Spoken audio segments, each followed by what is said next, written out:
수로와 그리고 금관의 유래를 살펴보겠습니다. 육가야 국사 실록이라고 해서요. 이 가야의 기록이 또 하나 이게 전해지는 게 있는데요. 거기에 보면은 6알 중에서 처음 나타난 자를 수로라 했다. 두 번째는 고로, 세 번째는 대로 뭐 이런 식으로 나가는데요. 이 수로가 뭐냐? 머리 숫자에 이슬로 자입니다. 그래서 이 이슬하면은 이 감천궁이라고 아까 말씀드렸는데 이 천지 조화의 별인 태일성과 북두칠성의 그 영기, 이슬을 이렇게 상징을 하는 것입니다. 그래서 이 이슬을 먹고 신선의 기운을 받는다라고 하는 뜻이 있는데요. 그 수로도 마찬가지로 이 이슬이 나옵니다. 근데 이 이슬은 뭐냐라고 했을 때 이 노자의 도덕경 이 첫 문장이 뭐냐면 대일생수입니다. 그래서 이 큰 하나가 이 우주가 하나의 그 수를 낳는다라는 건데요. 제주도 탄생설화에도 보면은 이 개벽이 될 때 처음 천지가 생겨날 때 하늘에서 푸른 이슬이 내리고 땅에서 검은 이슬이 솟아나 서로 합쳐지면서 만물이 생겨나기 시작했다라고 되어 있습니다. 그래서 이 수로라는 말은 여기서 온 것이 아닌가 이렇게 보여집니다. 그리고 뭐 6가야라고 되어 있지만은 사실은 7가야입니다. 예. 그래서 이 곤영의 이 상주죠. 지금의 상주의 곤영가야까지 합쳐서 이 7가야인데요. 그 내용은 이 성유사 가락국기에 하나로부터 셋을 이루고 셋으로부터 7을 이룬다. 그래서 하나, 태일로부터 7, 칠성으로 이렇게 완성되는 그런 과정들을 나타내기 때문에 사실은 가야는 6가야가 아니라 7가야로 이렇게 보입니다. 그다음에 뭐 자줏빛줄이나 뭐 붉은 보자기에 쌓인 금압이나 이런 것들이 상징하는 바가 있는데요. 김할지의 설화에도 보면은 이 금빛, 뭐 괴짝, 금계, 그래서 이제 성을 김씨라 했다 이렇게 나오지만 이 대당고 김씨 부인 묘명을 보면은 이 김씨의 유래는 태상천자라고 불렀던 소금천씨로부터 나왔다라고 되어 있습니다. 우리 왜 김해를 이제 금관가야라고 불렀잖아요. 이 금관이 어디서 나왔냐라고 했을 때는 소씨를 뜻하는 말입니다. 금관이. 그래서 소금천씨로부터 나왔다라고 하는 게 이제 금관의 유래고요. 근데 실제로는 뭐 중국의 한서의 기록에 의하면 이 한무제가 이 사성으로 김씨를 세웠기 때문에 김씨가 되었다라고 합니다. 어느 것이 맞는지는 사실은 뭐 정확히는 모르겠지만 김씨가 소호 강천시에서 나온 건지 김일지에서 나온 건지 설명 부탁드립니다.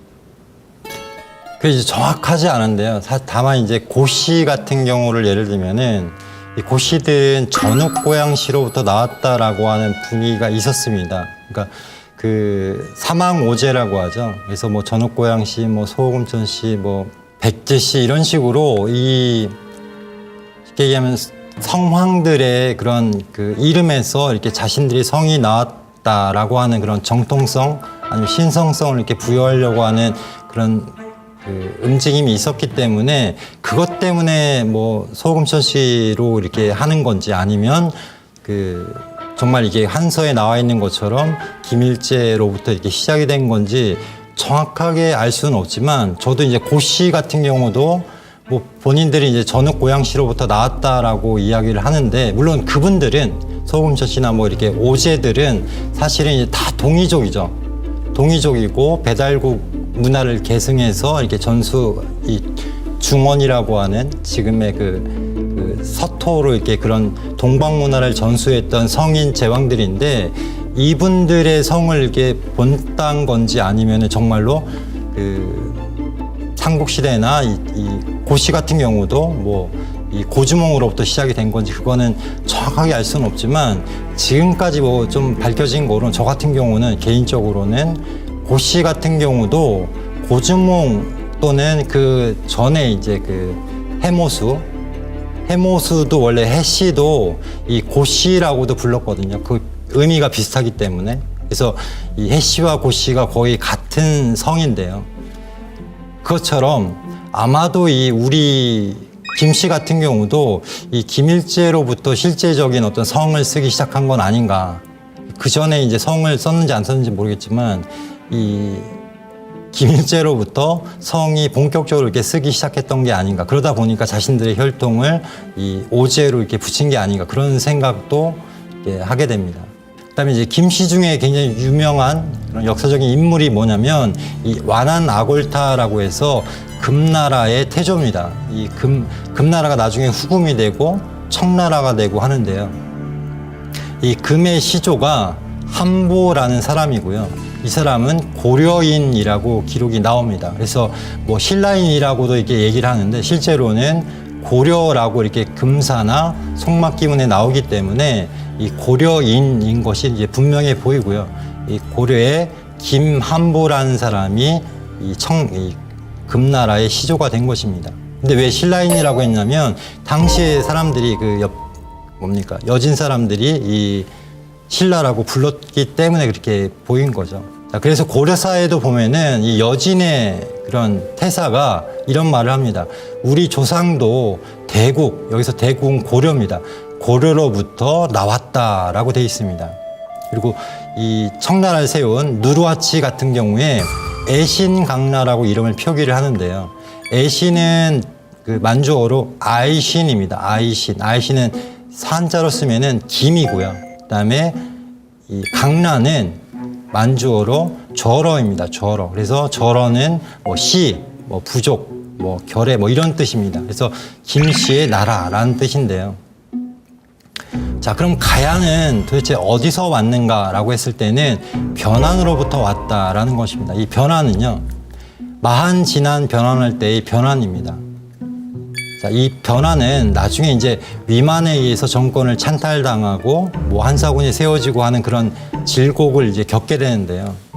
자, 한무제가 쳐들어오는 그런 과정 속에서 이 북사만에 있던 사람들이 많이 이제 남쪽으로 이주를 해갑니다. 그래서 신채호 선생은 존상구서에서 마한이 지금의 낙동강 연안 오른편의 100여리 땅을 진안의 진조선의 유민들에게 주어서 자치계를 세웠다. 그래서 이 진안부라고 했고, 그다음에 낙동강 왼편에는 변안의 자치부를 세웠다. 그런데 마한이 진안과 변안의 양안을 세운 것은 삼신사상에 의거해서 삼안을 이렇게 다시 복원한 것이다라는 것입니다.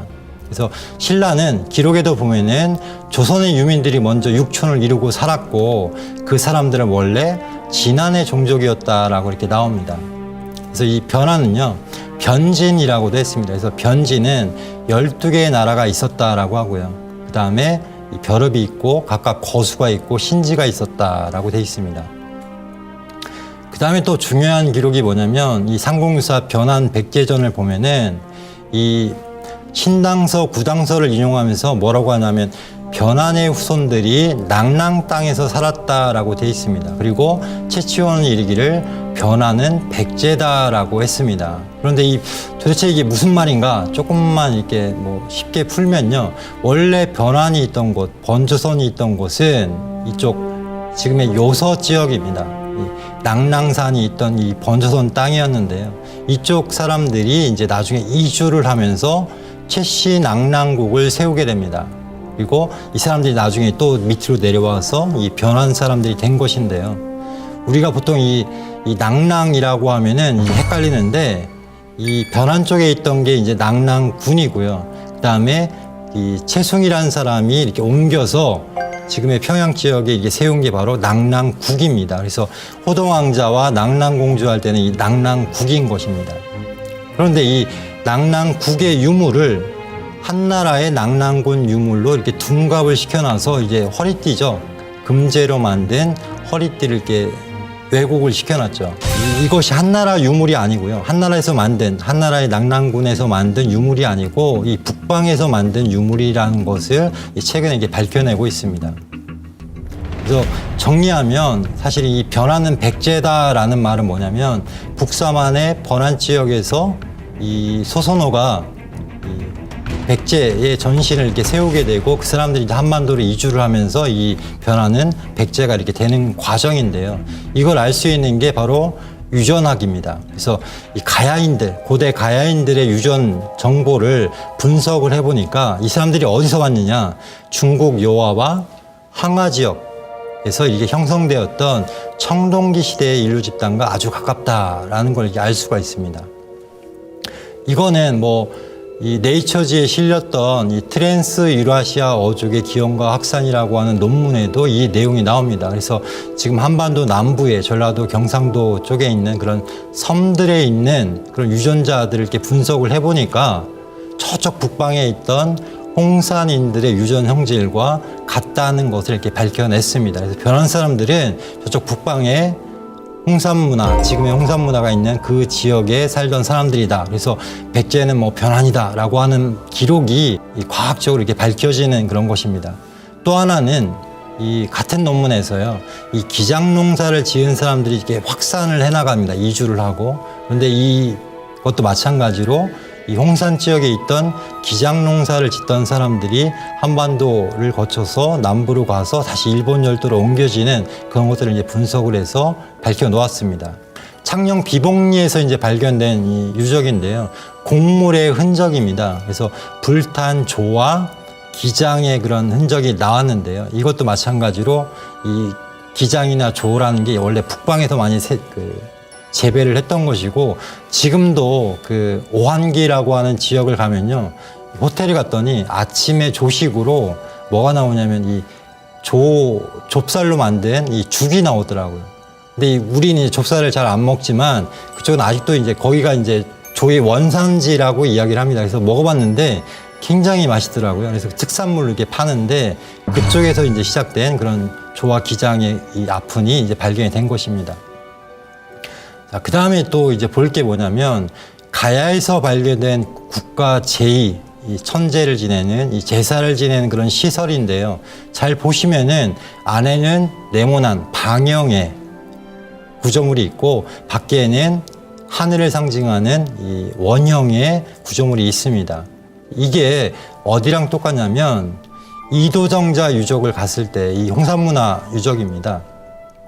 거기를 갔을 때 이 벽에 이렇게 그림이, 사진이 이렇게 붙여져 있는 걸 봤는데 거의 흡사한 거예요. 이것도 마찬가지로 안에는 방형으로, 밖에는 원형으로 되어 있는데, 여기 설명문에 뭐 어떻게 되어 있냐면 이것은 이 천원 지방 형태로서 제사를 지내던 그런 유적이다, 흔적이다라고 이렇게 이야기를 하고 있습니다.